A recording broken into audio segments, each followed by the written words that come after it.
কিন্তু এমন 14টা আমল আছে, যেই 14টা আমল যদি আপনি করতে পারেন, স্বয়ং আল্লাহ রব্বুল আলমিনের সৃষ্টি ফেরেশতারা আপনার জন্য আল্লাহর কাছে মাগফিরাতের রহমতের দোয়া করবে।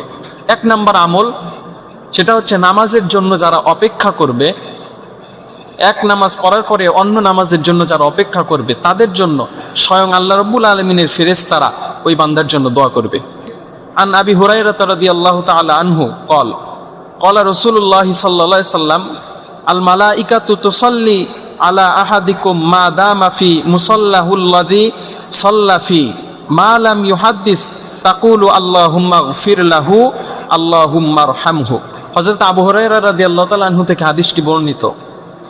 হযরত আবু হুরায়রা রাদিয়াল্লাহু তাআলা আনহু তিনি বলেন যে রাসূলুল্লাহ সাল্লাল্লাহু আলাইহি সাল্লাম বলেছেন যে তোমাদের কেউ যতক্ষণ তার নামাজের স্থানে বসে থাকে এবং ওযু নষ্ট না হয়, ততক্ষণ পর্যন্ত আল্লাহ রব্বুল আলামিন ওই বান্দাদের উপরে এমন রহমত, এমন বরকত নাজিল করেন যে স্বয়ং ফেরেশতারা আল্লাহর কাছে দোয়া করে বলে, আল্লাহ আপনার এই বান্দাদেরকে আপনি মাফ করে দেন, তাদের উপর আপনি রহম করেন। তাহলে যদি আপনি নামাজের জন্য অপেক্ষা করতে পারেন, ফেরেশতারা আপনার জন্য দোয়া করবে। 2 নম্বর আরেকটা হাদিসের মধ্যে আবু হুরায়রা রাদিয়াল্লাহু তাআলা আনহু থেকে বর্ণিত, তিনি বলেন রাসূলুল্লাহ সাল্লাল্লাহু আলাইহি ওয়াসাল্লাম বলেছেন যে আমি কি তোমাদেরকে এমন একটা আমলের কথা বলবো না? রাসূল সাল্লাল্লাহু আলাইহি ওয়াসাল্লাম সাহাবীদেরকে বলতেছেন, যার মাধ্যমে আল্লাহ রাব্বুল আলামিন তোমাদের গুনাহ মাফ করে দেবেন এবং তোমাদের মর্যাদাটাকে বৃদ্ধি করে দেবেন। তো সাহাবীরা বলল, ইয়া রাসূলুল্লাহ, এটা তো খুব ভালো কথা, আল্লাহ আমাদের মর্যাদা বৃদ্ধি করে দেবেন, গুনাহ মাফ করে দেবেন, তাহলে আপনি আমাদেরকে আমলের কথাটা বলুন। তখন আল্লাহ রাসূল সাল্লাল্লাহু আলাইহি সাল্লাম বললেন যে এক নামাজের পর আরেক নামাজের জন্য যারা অপেক্ষায় থাকে, আল্লাহ রাব্বুল আলামিন ওই সমস্ত ব্যক্তিদেরকে এমন সওয়াব দান করেন যে আল্লাহর পথে জিহাদের রাস্তায় পাহারা দেওয়ার মতো মর্যাদা আল্লাহ তাদের আমলনামায় দিবেন। তাহলে নামাজের জন্য অপেক্ষা করা এটা খুবই গুরুত্বপূর্ণ একটা আমল। 2 নাম্বার, নামাজের প্রথম কাতারে দাঁড়ানো। যদি আল্লাহর কোনো বান্দা নামাজের প্রথম কাতারে দাঁড়াতে পারে, স্বয়ং ফেরেশতারা আল্লাহর ওই বান্দাদের জন্য আল্লাহর কাছে রহমতের দোয়া করতে থাকে। আল্লাহ রাসূল সাল্লাল্লাহু আলাইহি ওয়াসাল্লাম বলেন, আন বারা ইবনে আযিব রাদিয়াল্লাহু তাআলা আনহু قال قال رسول الله صلى الله عليه وسلم ان الله وملائكته يصلون على الصف الاول।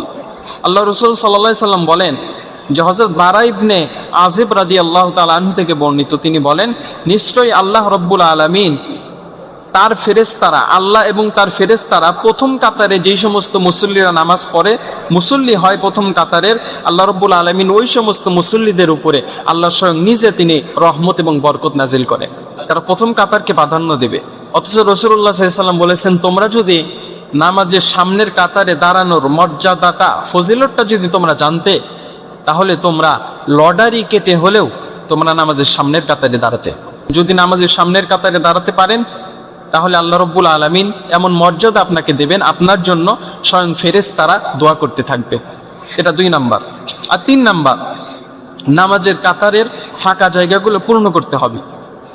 নামাজের কাতারের যেই বান্দা ফাঁকা জায়গাগুলো পূর্ণ করে বসে, পূর্ণ করে দাঁড়ায়, আল্লাহ রাসূল সাল্লাল্লাহু আলাইহি ওয়াসাল্লাম বলেন যে ওই সমস্ত বান্দাদের জন্য ফেরেশতারা আল্লাহর কাছে দোয়া করতে থাকে। আন আয়েশা রাদিয়াল্লাহু তাআলা আনহা قالت قال رسول الله صلى الله عليه وسلم ان الله وملائكته يصلون على الذين يصلون الصفوف। আল্লাহ রাসূল সাল্লাল্লাহু আলাইহি ওয়াসাল্লাম বলেন, আয়েশা সিদ্দিকা রাদিয়াল্লাহু তাআলা আনহা থেকে হাদিসটি বর্ণিত যে নিশ্চয়ই আল্লাহ এবং তার ফেরেশতারা তাদের উপর রহমত বর্ষণ করে যারা নামাজের কাতার পূর্ণ করে দাঁড়ায়। তাহলে নামাজের কাতার যদি আপনি পূর্ণ করতে পারেন, আপনি কিন্তু ফেরেশতাদের দোয়া পাবেন এবং আপনি আল্লাহর রহমত পাবেন। মসজিদটা একটা রহমতের ঘর, এর মধ্যে যদি আপনি বাড়তি রহমত পেতে চান, তাহলে নামাজের সামনের কাতারে আপনাকে দাঁড়াতে হবে। নামাজের সামনের কাতারে দাঁড়ানোর কোনো বিকল্প নাই। আর একটা হাদিস শোনেন, সুনানে আবু দাউদের একটা হাদিসের মধ্যে রাসূলুল্লাহ সাল্লাল্লাহু আলাইহি ওয়াসাল্লাম এভাবে বলে, তোমরা নামাজের মধ্যে যখন দাঁড়াবে কাতারকে সোজা করো। 1 নাম্বার কি বললেন? যে কাতারকে সোজা করো। 2 নাম্বার, কাঁধ মিলিয়ে মিলিয়ে দাঁড়াও। অনেকে কাঁধ মিলিয়ে মিলিয়ে দাঁড়াতে চায় না, ফাঁকা রাখে জায়গার মধ্যে। অথচ কি বললেন আল্লাহ রাসূল? যে কাঁধ মিলিয়ে মিলিয়ে দাঁড়াও, ফাঁকা জায়গাগুলো বন্ধ করো, এবং শয়তান তোমার ওই ফাঁকা জায়গায় দাঁড়াবে এই সুযোগটা শয়তানকে তোমরা দিও না। স্বয়ং রাসূলুল্লাহ সাল্লাল্লাহু আলাইহি ওয়াসাল্লাম এই কথাটি বললেন। আর কি বললেন? যে তোমরা যদি এইভাবে কাঁধে কাঁধ মিলিয়ে ফাঁকা জায়গা পূর্ণ করে নামাজে দাঁড়াতে পারো, তাহলে আল্লাহ রাব্বুল আলামিন তোমাদের এক ভাই আর এক ভাইয়ের মধ্যে ভ্রাতৃত্ব বোধটা, তোমাদের মধ্যে সম্পর্কটা আল্লাহ রব্বুল আলমিন বৃদ্ধি করে দেবেন। আর যেই ব্যক্তি কাতার বিচ্ছিন্ন করে দাঁড়ায়, আল্লাহ রব্বুল আলমিন তার সাথে আর এক মুসলমান ভাইয়ের সাথে সম্পর্ককে বিচ্ছিন্ন করে দেন। অতএব যাদের সাথে সম্পর্ক ভালো নাই, তারা নামাজের কাতারের মধ্যে জায়গা ফাঁকা রাখবেন না। হলো 4 নাম্বার, ওযু করে যারা মসজিদের মধ্যে বসে থাকবে, যে আল্লাহর এক বান্দার কোনো কাম নাই, এখন বর্তমানে ফ্রি আছে, চাইলেই সে আড্ডা দিতে পারে, চাইলেই মোবাইল টিপতে পারে, চাইলেই গীবত করতে পারে, চাইলেই দোকানে যাইতে পারে, কিন্তু দুনিয়ার সমস্ত কাজকে বান্দা প্রাধান্য না দিয়া নামাজের জন্য অপেক্ষা করে ওযু করে মসজিদে এসে বসে থাকবে। আল্লাহ রাসূল সাল্লাল্লাহু আলাইহি সাল্লাম বলেছেন, ওই সমস্ত ব্যক্তিদের জন্য আল্লাহর ফেরেশতারা আল্লাহর কাছে দোয়া করতে থাকবে। তবে যাদের কাজ আছে তাদের কথা কিন্তু নাই, ভুল বুঝেন না। তাই বলে আপনি মসজিদে ফ্যান চালায় বসে থাকবেন, শুয়ে থাকবেন, মসজিদ তো আরামের জায়গা না। যাদের কাজ নাই, সামনে আসরের রক্ত আসতেছে, জোহরের রক্ত আসতেছে, 30 মিনিট বাকি আছে, মসজিদে আসেন, ওযু করে বসে পড়েন, 2 রাকাত নামাজ পড়েন, তাসবিহ তাহলিল করেন। যদি এটা করতে পারেন তো ফেরেশতারা আপনার জন্য দোয়া করবে। এরপরে অন্য একটা হাদিসের মধ্যে রাসূলুল্লাহ সাল্লাল্লাহু আলাইহি সাল্লাম বলেছেন যে তোমাদের মধ্যে যেই ব্যক্তি নামাজের জন্য অপেক্ষা করবে, যতক্ষণ বসে থাকবে, নামাজ পড়লে যেই সওয়াব হয়, বসে থাকলে ওই সওয়াব আল্লাহ আমলনামায় দান করে দিবেন। মানে নামাজ পড়তে হবে না, যদি অপেক্ষা করে বসে থাকতে পারেন, আল্লাহ রাব্বুল আলামিন নামাজের সওয়াব আপনাকে দিয়ে দিবে। আমাদের মধ্যে অনেকে শিয়ান মুসল্লি আছে, চালাক মুসল্লি আছে, একটু পরে পরে ঘড়ির দিকে তাকায়, একটু পরে পরে ঘড়ির দিকে তাকায়, যে সময় হলো কিনা নামাজে। যখনই সময় হয় 2-1 মিনিট যদি দেরি হয়ে যায়, মাথা গরম করে ফেলে যে দেরি কেন হবে, নামাজে সময় হয়েছে, দাঁড়ায় যাও। অথচ বসে থাকা যে একটা সোয়াবের কাজ মসজিদে, এটা মনে করে না। অথচ ওই মুসল্লি গীবত করার জন্য ঘন্টার পর ঘন্টা কথা বলে, কোনো সমস্যা হয় না। চাষটালে বসে গপ্প করে, কোনো সমস্যা হয় না। বাসায় বসে থাকে, কোনো সমস্যা হয় না। কিন্তু 1 মিনিট দেরি হলে পুরা মুসল্লিদের গোষ্ঠী উদ্ধার করে ফেলে। এজন্য আপনাদেরকে বলছি যে নামাজের জন্য যে আপনি অপেক্ষা করতে পারেন, এটা আপনার জন্য ফেরেশতাদের দোয়ার কারণ হবে। ফেরেশতারা আপনার জন্য রহমতের দোয়া করবে আল্লাহর কাছে। এটা হচ্ছে 4 নাম্বার গেল। 5 নাম্বার, নামাজ শেষে যেই সমস্ত মুসল্লিরা ওই স্থানে বসে থাকবে এবং তাসবিহ তাহলিল করতে থাকবে, এদের জন্য ফেরেশতারা আল্লাহর কাছে দোয়া করে। আমরা অনেকেই ফরজ নামাজ শেষ আসসালামু আলাইকুম ওয়া রাহমাতুল্লাহ, আসসালামু আলাইকুম ওয়া রাহমাতুল্লাহ, এটা বলার সাথে সাথে অনেক মুসল্লি দৌড়িয়ে বের হয়ে যায়। মানে কত যে ব্যস্ত, কত যে ব্যস্ততা তার। অথচ রাসূলুল্লাহ সাল্লাল্লাহু আলাইহি ওয়াসাল্লামের আচরণ তো এমন ছিল না। নামাজ শেষ হয়েছে, রাসূলুল্লাহ সাল্লাল্লাহু আলাইহি ওয়াসাল্লাম পড়তেন আল্লাহু আকবার, এরপরে 3 বার পড়তেন আস্তাগফিরুল্লাহ, আস্তাগফিরুল্লাহ, আস্তাগফিরুল্লাহ। তারপর আল্লাহ রাসূল পড়তেন আল্লাহুম্মা আনতাস সালাম ওয়া মিনকাস সালাম তাবারাকতা ইয়া জাল জালালি ওয়াল ইকরাম। আবার পড়তেন আল্লাহুম্মা আজিরনা মিনান নার, আল্লাহুম্মা হাসিবনি হিসাবান ইয়াসিরা, হাসবুনাল্লাহু ওয়া নি'মাল ওয়াকিল, নি'মাল মাওলা ওয়া নি'মান নাসির। আবার পড়তেন সুবহানাল্লাহি ওয়া বিহামদিহি সুবহানাল্লাহিল আযীম। আবার আল্লাহ রাসূল সাল্লাল্লাহু আলাইহি ওয়াসাল্লাম পড়তেন, কোন কোন বর্ণনায় পাওয়া যায়, বিসমিল্লাহিল্লাযী লা ইয়াদুররু মা ইসমিহি শাইউন ফিল আরদি ওয়ালা ফিস সামাই ওয়া হুয়াস সামিউল আলিম। তারপরে সমস্ত তাসবিহ তাহলিল শেষ করে আবার আল্লাহ রাসূল সাল্লাল্লাহু আলাইহি ওয়াসাল্লাম শেষে পড়তেন 33 বার সুবহানাল্লাহ, 33 বার আলহামদুলিল্লাহ, 34 বার আল্লাহু আকবার। আল্লাহ রাসূল এগুলা পড়তেন, এরপরে দোয়া করতেন। অনেক মুসল্লি নামাজ শেষ করার সাথে সাথে দোয়া করার জন্য পাগল হয়ে যায়, বলে ইমাম সাহেব দোয়া করে না কেন, দোয়া করে না কেন। আল্লাহর কসম, কিয়ামত পর্যন্ত যদি ইমাম সাহেব ওইভাবে দোয়া করতে থাকে, আল্লাহ রাসূল সাল্লাল্লাহু আলাইহি ওয়াসাল্লাম যে 3 বার সুন্নাত আছে ইস্তেগফার পড়া, আস্তাগফিরুল্লাহ, আস্তাগফিরুল্লাহ, আস্তাগফিরুল্লাহ, 3 বার যে আল্লাহ রাসূল পড়তেন, কিয়ামত পর্যন্ত যদি কোনো মৌলবী এইভাবে দোয়া করতে থাকে আল্লাহর কাছে, আল্লাহর কসম ওই 3 বার ইস্তেগফারের সমান হবে না। 6 নাম্বার, আল্লাহর জন্য যারা ইলম শিখবে, দ্বীন জ্ঞান অর্জন করবে এবং তদ অনুযায়ী আমল করবে আর মানুষদেরকে আল্লাহর দিকে আহ্বান করবে, এই সমস্ত ব্যক্তিদের জন্য আল্লাহ রাব্বুল আলামিনের ফেরেশতারা আল্লাহর কাছে ওই বান্দাদের জন্য দোয়া করতে থাকবে। উদউ ইলা সাবিলি রাব্বিকা বিল হিকমাতি ওয়াল মাউইযাতিল হাসানাতি ওয়াজাদিলহুম বিল্লাতি হিয়া আহসান। আল্লাহ রাব্বুল আলামিন আয়াতের মধ্যে বলেন যে তুমি তোমার রবের পথে মানুষদেরকে আহ্বান করো, উদউ ডাকো মানুষদেরকে, বিল হিকমাতি হিকমতের সহিত। আল্লাহ রাব্বুল আলামিনের বান্দাদেরকে হিকমতের সহিত ডাকো, ওয়া মাউইযাতিল হাসানাতি এবং উত্তম ওয়াজ দিয়া, উত্তম ভাষা দিয়া মানুষদেরকে আল্লাহর দিকে ডাকো। এই কথাটা বলেন তো কার? আল্লাহ স্বয়ং নিজে বলছেন। অতএব মানুষদেরকে যারা ডাকবে আল্লাহর পথে, তাদের জন্য ফেরেশতারা দোয়া করবে। সর্বশেষ আরেকটা আয়াত আল্লাহ বলেন, ওমান আহসানু কাওলাম মিম্মান দাআ ইলাল্লাহি ওয়া আমিলা সলিহাও ওয়া ক্বালা ইন্নানি মিনাল মুসলিমিন। আল্লাহ বলে তাদের কথার চাইতে আর কার কথা উত্তম হতে পারে, যারা মানুষদেরকে আল্লাহর দিকে মানুষদেরকে আহ্বান করে, আল্লাহর দিকে মানুষদেরকে ডাকে, তাদের কথার চাইতে আর কার কথা উত্তম হতে পারে। তারা নিজেরা নেক আমল করে, তারা নিজেরা ঘোষণা করে আমি একজন মুসলমান। আল্লাহ রাব্বুল আলামিন বলে যে এই কাজগুলো যারা করবে আল্লাহ রাব্বুল আলামিন ওই সমস্ত ব্যক্তিদেরকে মাফ করে দেবেন ফেরেশতাদের দোয়ার মাধ্যমে। হাদিসের মধ্যে রাসূলুল্লাহ সাল্লাল্লাহু আলাইহি ওয়াসাল্লাম বলেন, আন আবি হুরায়রা রাদিয়াল্লাহু তাআলা আনহু قال قال রাসূলুল্লাহ সাল্লাল্লাহু আলাইহি ওয়াসাল্লাম মান সালাকা তরিকা ইয়ালতামিসু ফিহি ইলমান সাহারাল্লাহু লাহু বিহি তরিকান ইলাল জান্নাহ। আল্লাহ রাসূল সাল্লাল্লাহু আলাইহি ওয়াসাল্লাম বলেন, আবু হুরায়রা রাদিয়াল্লাহু তাআলা আনহু থেকে বর্ণিত, যেই ব্যক্তি ইলম অর্জনের জন্য কোনো পথ অবলম্বন করে আল্লাহ রাব্বুল আলামিন ওই ব্যক্তির জন্য জান্নাতের পথকে সহজ করে দেবেন। ইলম অর্জনের জন্য যারা বের হবে তাদের জন্য জান্নাতের পথ আল্লাহ সহজ করে দেবে। তাহলে আমরা বুঝলাম যে যারা ইলম অর্জন করে, জ্ঞান অর্জন করে, মানুষদেরকে আহ্বান করে, আল্লাহর দিকে ডাকে, নিজে আমল করে, আল্লাহ রব্বুল আলমিনের ফেরেশতারা তাদের জন্য দোয়া করতে থাকে। এখন দেখেন যারা এই কাজগুলো করে, মানে মানুষদেরকে যারা আল্লাহর দিকে ডাকে, তাদের মর্যাদাটা কেমন? তাদেরকে আমরা আলেম বলি, আলেম। তাদের মর্যাদাটা কেমন? যে একজন হক্কানে আলেম যখন কোনো কবরস্থানের পাশ দিয়ে যায়, ওই কবরে যদি কোনো আযাব গজব হয়ে থাকে, ওই হক্কানে আলেমের পায়ের বদলতে, পায়ের বরকতে আল্লাহ রব্বুল আলামিন কবরের আযাব 40 দিন পর্যন্ত মাফ করে দেন। এবং যারা জ্ঞান অর্জনের জন্য বের হয়, ইসলাম শেখার জন্য যারা বের হয়, কোরআন শেখার জন্য যারা বের হয়, তাদের পায়ের নিচে আল্লাহ রব্বুল আলামিনের ফেরেশতারা তাদের নূরের পাখা, নূরের ডানা বিছায় দেয়। 7 নাম্বার, কোনো অসুস্থ ভাইকে যদি আপনি দেখতে যান তাহলে ফেরেশতারা আপনার জন্য দোয়া করবে। দেখেন হাদিস আছে এরকম, রাসূলুল্লাহ সাল্লাল্লাহু আলাইহি ওয়াসাল্লাম বলেন, যখন একজন মুসলিম তার অসুস্থ অপর মুসলিম ভাইকে দেখতে যায়, ওই ব্যক্তি যেন জান্নাতের ফল আহরণের মধ্যে থাকে।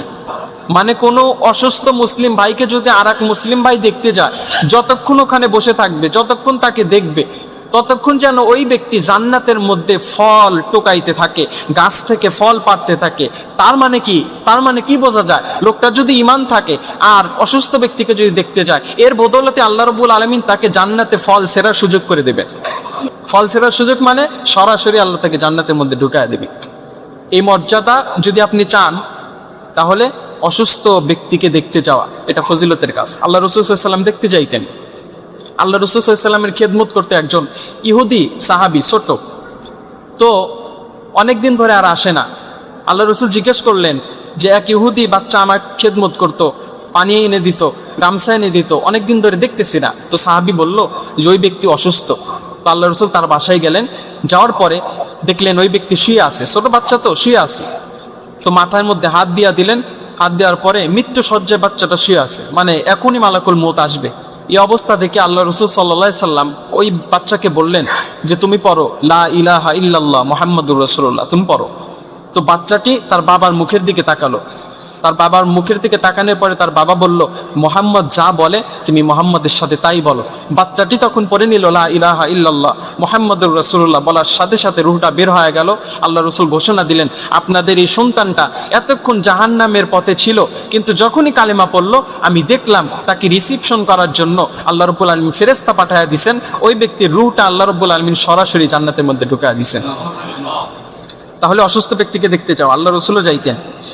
আরেকটা হাদিসের মধ্যে রাসূলুল্লাহ সাল্লাল্লাহু আলাইহি সাল্লাম বলেন, জান আবি হুরায়রা রাদিয়াল্লাহু তাআলা আনহু আন্না রাসূলুল্লাহ সাল্লাল্লাহু আলাইহি সাল্লাম ইন্নাল্লাহা আযজা ওয়া জাল ইয়াকুমু ইয়াউমাল কিয়ামাতি ইয়া ইবনা আদম মারিদতু ফালাম তা'যি। আল্লাহ রাসূল সাল্লাল্লাহু আলাইহি সাল্লাম এই হাদিসের মধ্যে বলেন, স্বয়ং আল্লাহ বলছেন এই কথাটা। আল্লাহ কিয়ামতের দিন জিজ্ঞেস করবে বনি আদমদেরকে যে আমি অসুস্থ ছিলাম, আমাকে দেখতে যাও নাই কেন? আমি ক্ষুধার্ত ছিলাম, আমাকে খাবার দেও নাই কেন? তো আমরা বলবো যে মালিক, আপনি অসুস্থ ছিলেন, আপনি ক্ষুধার্ত ছিলেন, আপনি তো কোনোদিন অসুস্থ হন না, আপনি তো কোনোদিন ক্ষুধার্ত থাকেন না, আমরা আপনাকে খাবার কিভাবে দেব? আমরা আপনাকে দেখতে যাব কিভাবে? তো আল্লাহ রাব্বুল আলামিন বলবে যে দুনিয়াতে আমার কোনো বান্দা কি অসুস্থ হয় নাই? তোমাদের কোনো মুসলিম ভাই কি অসুস্থ হয় নাই? তো আমরা বলবো হ্যাঁ হয়েছিল। বলে তোমাদের কোনো গরিব মুসলিম ভাই কি তোমাদের কাছে হাত পাতে নাই, খাবার চায় নাই? আমরা বলবো হ্যাঁ চেয়েছিল। তখন আল্লাহ রাব্বুল আলামিন বলবে, তাদেরকে যদি দুনিয়াতে তোমরা দেখতে যাইতা, তাদেরকে যদি তোমরা খাবার খাওয়াইতা, আমি আল্লাহকে খাবার খাওয়ানো হয়ে যাইতো, আজকে তোমরা এই দায় থেকে মুক্তি পাইতে। অতএব যদি আমরা দায় থেকে মুক্তি পেতে চাই, আমরা অসুস্থ ব্যক্তিদেরকে দেখতে যাব। আল্লাহ রাসূল সাল্লাল্লাহু আলাইহি ওয়াসাল্লাম আরেকটা হাদিসের মধ্যে বলেন যে একজন মুসলিম আর একজন মুসলিমের প্রতি 6টা হক আছে। জোরে বলেন তো কয়টা হক আছে? 6টা হক আছে। 1 নাম্বার, যখন তার সাথে দেখা হবে, এক মুসলিম আর এক মুসলিমের সাথে যখন দেখা হবে তখন প্রথমে সালাম দেবে, আসসালামু আলাইকুম। 2 নাম্বার, সে তোমাকে ডাকলে, মানে এক মুসলিম আর এক মুসলিমকে যখন ডাকবে তখন তার ডাকে সাড়া দেবে। 3 নাম্বার, সে তোমার কাছে উপদেশ চাইলে তুমি তাকে সৎ উপদেশ দিবা, আল্লাহ রাসূল বলতেছেন। 4 নাম্বার, যদি কোনো মুসলিম ভাই হাসি দিচ্ছে তখন তুমি দেখলা, তখন তুমি হাসির জবাব দাও। ওই ব্যক্তি যখন হাসির জবাব দিয়ে দেবে তুমি তারপরে বলো ইয়ারহামুকাল্লাহ, আল্লাহ তোমার উপর রহম করো, এই কথাটা তোমরা বলবে। 5 নাম্বার, যদি তোমার কোনো মুসলিম ভাই অসুস্থ হয় তাকে দেখতে যাবে। 6 নাম্বার, যদি তোমার কোনো মুসলিম ভাই মারা যায় তার জানাজায় অংশগ্রহণ করবে। এটা কিন্তু এক মুসলিম আর এক মুসলিমের প্রতি হক।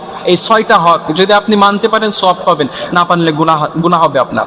8 নাম্বার, গোপনে যদি আপনি একজন মুসলিম আর একজন মুসলিমের জন্য যদি দোয়া করেন, গোপনে কল্যাণের জন্য যদি দোয়া করতে পারেন, তাহলে আল্লাহ রাব্বুল আলামিন তার ফেরেশতারা, যেই বান্দা দোয়া করবে গোপনে এক মুসলিমের কল্যাণের জন্য, ওই ব্যক্তির নামে ফেরেশতারা আল্লাহর কাছে দোয়া করে বলবে, মালিক তাকে আপনি মাফ করে দেন, সে ওই ব্যক্তির জন্য যা দোয়া করেছে কল্যাণের, ওই সমস্ত কল্যাণ আপনি আপনার ওই বান্দার নাম আমলনামায় দিয়ে দেন।